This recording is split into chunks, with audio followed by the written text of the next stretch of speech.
ओम शांति। सुनते हैं आज की मीठी वाली मीठी बात बाबा से। बाबा कह रहे हैं, मीठे बच्चे,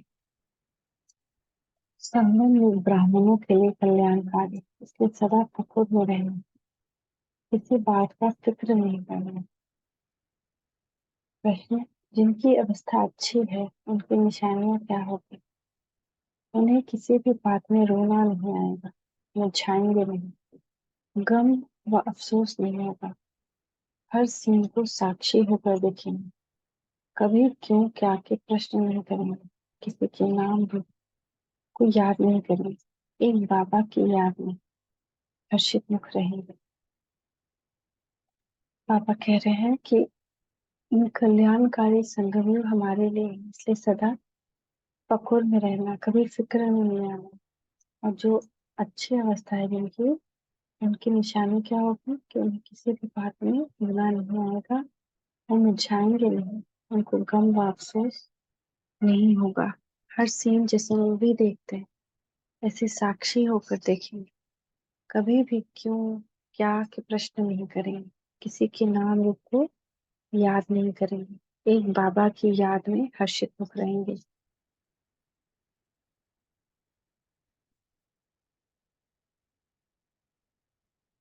आज का गीत है माता ओ माता। ओम शांति। मीठे बच्चों को फरमान है कि बेहद के बाप को याद करते रहो। जो भी नाम रूप वाले बच्चे बाप की सर्विस में हैं, उनसे यह ज्ञान और योग सुनना है। वो भी यही सुनाएंगे कि बाप को याद करो, क्योंकि वर्षा उनसे मिलता है। मम्मा भी तो वही सुनाती है, बच्चे भी वही सुनाते हैं कि शिव बाबा को याद करो। तुम बच्चे यहाँ शिव बाबा की याद में बैठे हो, तुम्हें कोई फिक्र नहीं करना, क्योंकि तुम बेहद के बाप से ये वर्षा ले रहे हो। इसमें कोई भी शरीर छोड़कर जाते हैं तो हम यह कहेंगे कि यह भी भावी है। कल्प पहले भी हुआ था कि ड्रामा के ऊपर भी तो चलना पड़ेगा, जिससे कोई फिक्र नहीं रहे। आज मम्मा गई, कल और कोई चले जाएंगे, तो ये बाबा जब मम्मा ने शरीर छोड़ा उसके दूसरे दिन सुनाया मुझे। तो बाबा कह रहे आज मम्मा गई, कल कोई और चले जाएंगे, फिर भी बाप को मूली सुनानी है जरूर। बाबा तुम बच्चों को नई नई पॉइंट सुनाते हैं, उनका अर्थ समझाते रहते हैं, और यही सब लोग कहते हैं कि बच्चे बाप को याद करो, कोई भी नाम में फंसो मत। यह तो सब बच्चों के लिए ज्ञान है, आगे चलकर और भी बहुत कुछ वंडरफुल बातें देखने की है। इस समय तो है ही दुख की बातें,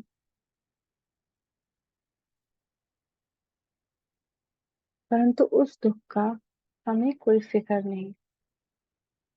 देखो ये बाबा तो कोई फिक्र ही नहीं है, ब्रह्मा बाबा, क्योंकि जानते हैं हमको तो बाबा को ही याद करना है, हमको बाबा से वर्षा लेना है। बाबा ने समझाया है कि क्रिएशन से कोई वर्षा नहीं मिलता, क्रिएशन को क्रिएटर से वर्षा मिलता है। इसीलिए जो भी क्रिएशन है, बच्चे हैं बच्चियां हैं, उन्हें एक क्रिएटर को याद करना है, चाहे कुछ भी हो जाए। समझो कोई भी ऐसा विघ्न पड़ता है तो उसमें संशय की बात ही नहीं, क्योंकि एक शिव बाबा को ही याद करना है। इसमें ही बच्चों का कल्याण है। अगर कोई अच्छी सर्विस करते करते चला जाता है तो समझाना समझना चाहिए कि जो कोई भी आता है उसे जा करके और कहाँ पाठ बजाना है। कोई ना कोई कल्याण के कारण यह सब कुछ होता है, क्योंकि बाप कल्याणकारी है और संगम योग ब्राह्मणों का है ही कल्याणकारी। तो बाबा कह रहे हैं अगर कोई देह छोड़ता है तो ये समझना चाहिए कि उसका और कहीं कुछ और रोल है जो उसको निभाना है, तो उसको वहां जा करके ये देह छोड़ कर, ये कपड़ा छोड़ करके फिर दूसरा रोल में जाना है। तो इसीलिए सब कुछ जो होता है वो किसी न किसी कल्याण के कारण होता है, लेकिन हम मुंह किसी न किसी रूप से मुंह में फंसे होते हैं, तो हमको उस वक्त रोना आता है, दुखी हो जाते हैं। तो बाबा कह रहे क्योंकि बाप कल्याणकारी है और ये संगम युग ब्राह्मणों का है ही कल्याणकारी। हर एक बात में कल्याण समझ फखुर में ही रहना है, क्योंकि हम ईश्वरीय संतान हैं, ईश्वर से वर्षा लेते हैं। वर्षा लेते लेते कोई चले जाते हैं तो जरूर उनका कोई और पार्ट होगा, इससे भी जास्ती कोई कार्य करना है। ओह सौभाग्य, जो हमारा ही पार्ट है कल पहले मुआफिक बाप के मददगार बनने का। मददगार बनते बनते कोई जनरली मर पड़ते हैं। हम समझते हैं ड्रामा अनुसार ही यह सब कुछ होता है। कोई गया तो क्या हुआ, हमें उनके लिए कुछ करना नहीं, हमारा तो सब कुछ गुप्त है। वास्तव में अवस्था उनकी अच्छी है जिन्हें कभी आंसू ना आए, कभी ऐसे भी ना समझे कि मम्मा का शरीर छूट गया अब क्या होगा। आंसू आए तो नापास हो जाएंगे, क्योंकि बाप बैठा है ना, वो सबको वर्षा दे रहा है, वह तो अमर है, अमर ही है। उसके लिए कभी कोई आंसू आने की दरकार भी नहीं। हम तो खुद भी खुशी से शरीर छोड़ने के लिए पुरुषार्थ कर रहे हैं। हम इतना मेहनत क्यों कर रहे हैं? जब लास्ट का सीन आए, विनाश का सीन आए, तो हम जब शरीर छोड़े तो खुशी खुशी छोड़े। यही हमारी सफलता होगी कि हमको कुछ भी डिस्टर्ब ना करे। मम्मा का भी कोई कार्य अर्थ इस समय जाने का था, यह भी ड्रामा है। कोई भी अपनी अवस्था अनुसार शरीर छोड़े तो उनका कल्याण है। बहुत अच्छे घर में जन्म लेकर वहां भी कुछ अपनी खुशी देंगे। अगर कोई खुशी खुशी शरीर छोड़े तो दूसरे घर में भी खुशी देंगे। छोटे छोटे बच्चे सबको खुश कर देते हैं, सब उनकी बहुत महिमा करते हैं। तो बच्चों का ड्रामा के ऊपर और बाप के ऊपर मदार, जो कुछ भी होता है सेकेंड बाय सेकेंड वो ड्रामा में मूंद है, ऐसे समझ करके खुशी में सदा हर्षित रहना चाहिए। तो आज भी बहुत सारा बच्चा है जो कहीं जन्म लेता है तो जन्म से ही ओम शांति करता है, या उस ज्ञान की तरफ उसका रुझान होता है। तो यानी वो पहले थोड़ा ना थोड़ा कुछ ज्ञान लेकर आया है, तभी वो परिवार के दूसरे सदस्य को भी ज्ञान की तरफ लेकर आया। ऐसा बहुत बच्चा पैदा हुआ। अश्विन भी जब आया तो बहुत छोटा था, तब भी कहता था कि मेरा जन्म ही आपकी मदद के लिए हुआ, और जब इससे ये आया तभी से मेरा भी भगवान से रिश्ता जुड़ा। ऐसा बहुत सारा सत्य घटना है। कि जैसे ही बच्चा आया वो बचपन से ही टीवी में वही गाना ही सुनता था, ओम शांति मैं आत्मा हूँ। बार बार वही गाना लगाने के लिए कहता था, और धीरे धीरे घर परिवार में सबका रुझान उसकी तरफ हो गया। तो कुछ ना कुछ कोई करता है तो उसका कोई रोल होता है। जैसे कि शुरुआत में ये भी मेरे लिए परीक्षा का ये बना। मेरे अंदर कमी है सहनशीलता की, मेरे अंदर क्रोध है, ये सारा कुछ जो रियलाइजेशन है वो इस फरिश्ता ने करवाया। तो ये आया ही है अपना कुछ न कुछ रोल निभाने, और से ज्यादा लोगों को अपनी तरफ, भगवान की तरफ छुपाने, अपनी तरफ नहीं। तो ऐसे बहुत सारे लोग जो ज्ञान में थे, बाबा के पास थे, वहां रहते थे, वो सब शरीर छोड़ करके चारों तरफ बच्चे के रूप में पैदा। और कभी कभी सकाश भी हम लोग देते हैं कि जो भी बच्चों के रूप में कहीं कहीं पैदा हो, पवित्र एनवायरनमेंट मिले, ताकि उनकी अब पवित्रता भंग न हो, और साथ साथ वो जिस कार्य से उनका जन्म हुआ है वो कार्य भी करे। तो इसीलिए कभी भी किसी का देह छूटे तो बाबा कहते हैं उसका कुछ ना कुछ रोल है कहीं पे, ना कल्याणकारी है उनका, उनकी मृत्यु भी कल्याणकारी है। तो इसीलिए रोना नहीं चाहिए, सदा हर्षित रहना चाहिए। कोई के भी नाम में हम लोगों को फंसना नहीं। पता है ये शरीर है, इसको तो जाना ही नहीं। हरे का पाठ मूंधा हुआ, हम रोएंगे तो क्या रोने से उनका पाठ बदल सकता है? इसलिए बच्चों को बिल्कुल अशरीरी, शांत और फिर हर्षित मत रहना। हम भी तो आत्मा है, हमको भी तो शरीर कुछ ही टाइम के लिए मिला है। ऐसे तो नहीं कि शरीर अविनाशी है, नहीं, आत्मा अविनाशी। शरीर तो कपड़ा है, फट जाता है, लेकिन आत्मा हम अजर अमर अविनाशी है। ये बार बार बार बार दोहराना है, कम से कम 200-300 बार एक दिन में जरूर दोहराना है कि मैं आत्मा अजर अमर अविनाशी हूँ। तभी वो जो अंदर का डर है वो चला जाएगा, मृत्यु का डर। बिल्कुल अशरीरी, शांत और हसरत में रहना है। तो आज ये सामान में रहना है, ये शांत हर्षित मुखात्मा हो, अथल अखंड राज्य लेना है, तो ऐसा बनना भी है। कोई भी इत्तेफाक हो जावे तो कहेंगे भाभी है ड्रामा की, अफसोस की तो कोई बात नहीं, ये प्रैक्टिस चाहिए। कुछ भी हुआ ये ड्रामा है, नथिंग न्यू, होना ही है। कल पहले भी ऐसा हुआ था, इत्तेफाक तो होने हैं। चलते चलते अर्थक्वेक्स हो जाते हैं। ऐसे नहीं कि तुम्हारे में कोई नहीं मरने, नहीं, कोई भी मर सकते हैं, कोई भी इत्तेफाक हो सकता है। इसलिए बाबा समझाते हैं बच्चे हमेशा बाप की याद में फकुर में रहो।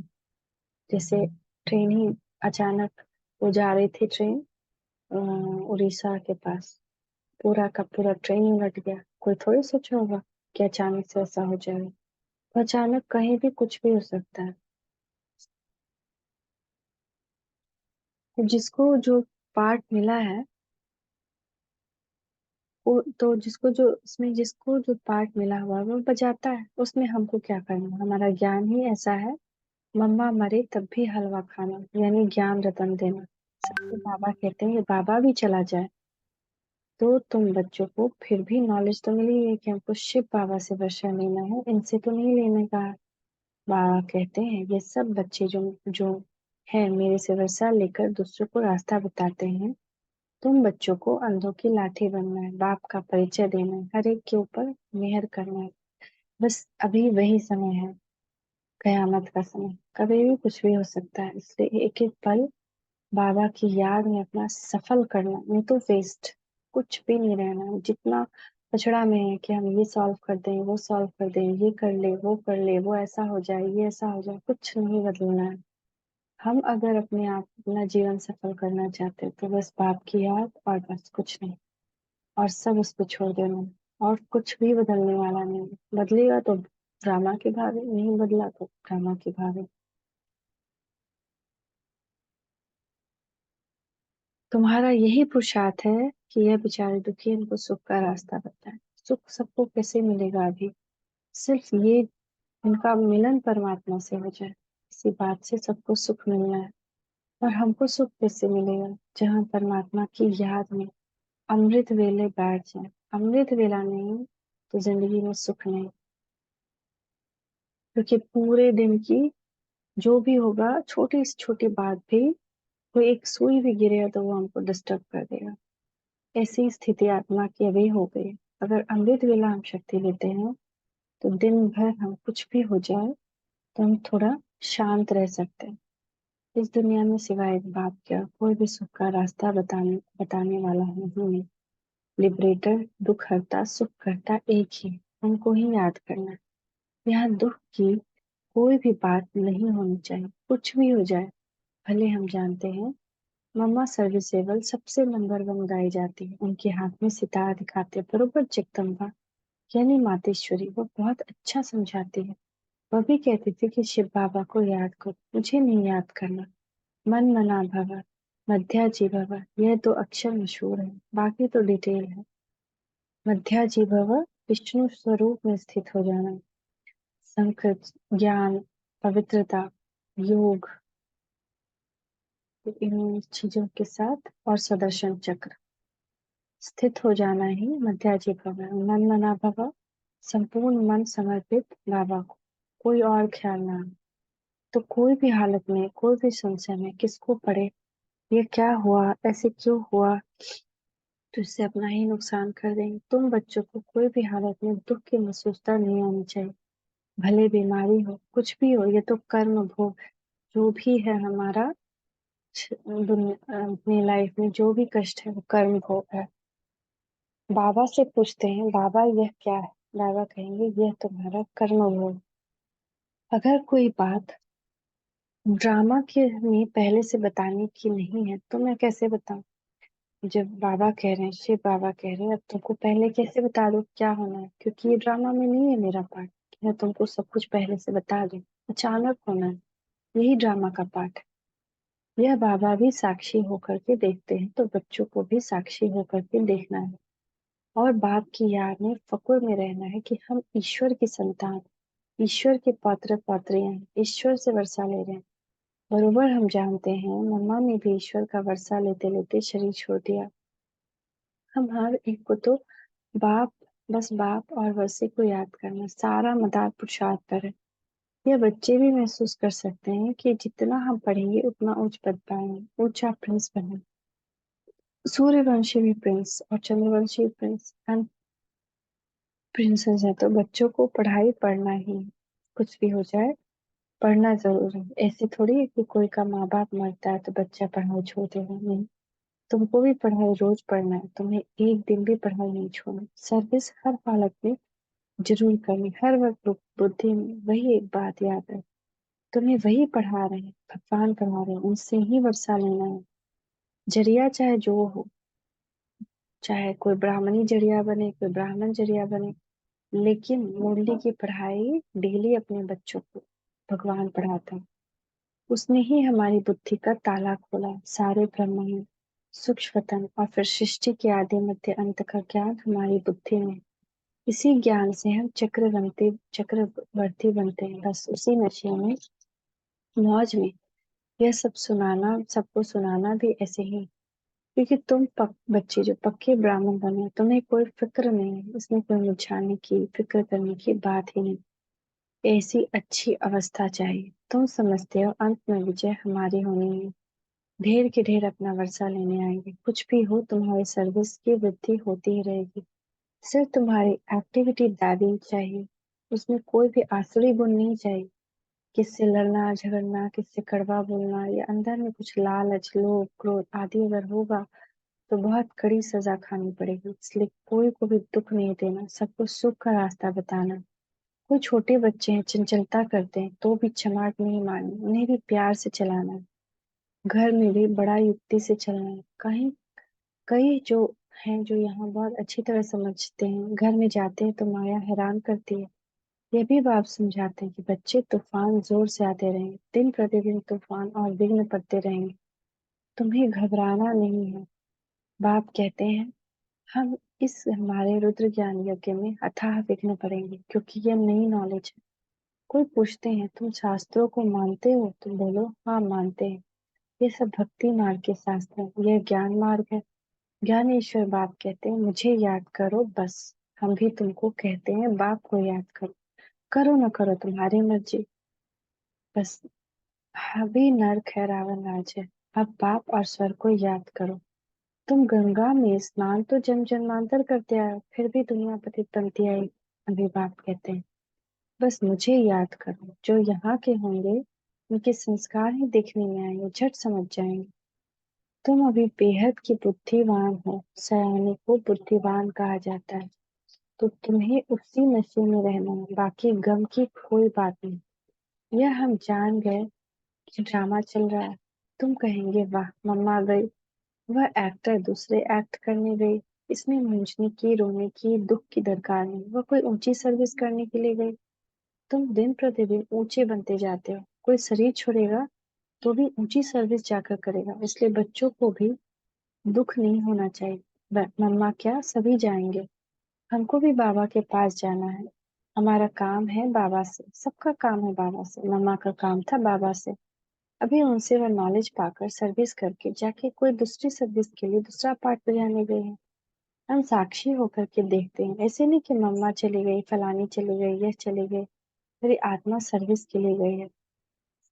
शरीर तो सब खाक में ही मिलने हैं, इसके लिए कभी भी बच्चों को कोई प्रकार की फिक्र नहीं करनी। हाँ ये सत्य है, यह जो स्टूडेंट बाबा का था, यह बड़ा अच्छा था, अच्छा समझाता था, गाया जाता है।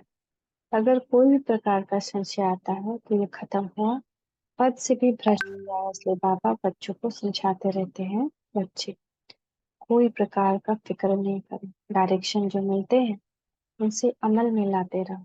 ऐसे मत समझो कि ये क्या हो गया। फिक्र उनको होगा जो बाप को नॉलेज को भूलेगा। तुम बच्चे सभी मास्टर नॉलेज भूलो, जिसका जो पाठ है उससे हम कर ही क्या सकते हैं। अच्छा रात्रि को सब याद में बैठे, अच्छी कमाई हो गई। बाबा यहाँ आकर के बच्चों को देखते हैं, खुश होते हैं कि यह बगीचा बन रहा है। अभी ब्राह्मण है, इसके पीछे देवी देवताओं का बगीचा बन रहा है। अभी यह सब पुरुषार्थी कोशिश कर रहे हैं अच्छा फूल बनने की, कांटों को फूल बनाने का शो करेंगे। तुम्हें यहाँ स्थैर्य होकर बैठना है। बाबा देखो कितना पक्का कराते हैं। बाबा का फरमान मिला हुआ है, सिर्फ मुझे याद करो। कोई नहीं रोया तो बाबा कहेंगे जिन रोया तिन खोया। बाबा देख रहा है, कोई मुरझाया हुआ फूल तो नहीं है, नहीं, सब महावीर है। ऐसे ऐसे विघ्न तो आने ही है, ड्रामा है, भावी है। अच्छा मीठी मीठी सी खिलते ज्ञान सितारों प्रति, माता पिता बाप दादा का याद प्यार और गुड मॉर्निंग। रूहानी बाप की रूहानी बच्चों को नमस्ते। रूहानी बच्चों की रूहानी माता पिता बाप दादा को याद प्यार गुड मॉर्निंग। नमस्ते बाबा, नमस्ते, शुक्रिया बाबा, शुक्रिया। धारणा के लिए मुख्य सार। अपनी दैवी एक्टिविटी बनानी, कभी भी लड़ना झगड़ना नहीं, कड़वा नहीं बोलना, लोभ लालच नहीं रखना, कोई को दुख नहीं देना, सबको सुख का रास्ता बताना। दूसरा, कोई भी विघ्न में संशय नहीं उठाना, ड्रामा के निश्चित भावी समझ पकड़ में रहना, फिक्र नहीं करना। आज का वरदान है, सच्चे दिल से बाप को राजी करने और सदा राजी रहने वाले राजयुक्त भव। जो बच्चे सच्चे दिल से बाप को राजी करते हैं, बाप दादा उन्हें स्वयं के संस्कारों से, संगठन से सदा राजी अर्थात राजयुक्त रहने का वरदान देते हैं। स्वयं के व एक दो के संस्कारों के राज को जाना, परिस्थिति को जाना, यही राजयुक्त स्थिति है। सच्चे दिल से बाप को अपना पोता मिल देने व स्नेह की रूह रिहान करने से सदा समीपता का अनुभव होता है और पिछला खाता समाप्त होता जाता है। स्लोगन। सच्चे दिल से दाता विधाता वरदाता को राजी करने वाले ही रूहानी मौज में रहते हैं। सच्चे दिल से दाता विधाता वरदाता को राजी करने वाले ही रूहानी मौज में रहते हैं। सच्चे दिल पे साहिब राजी। ओम शांति, ओम शांति, ओम शांति।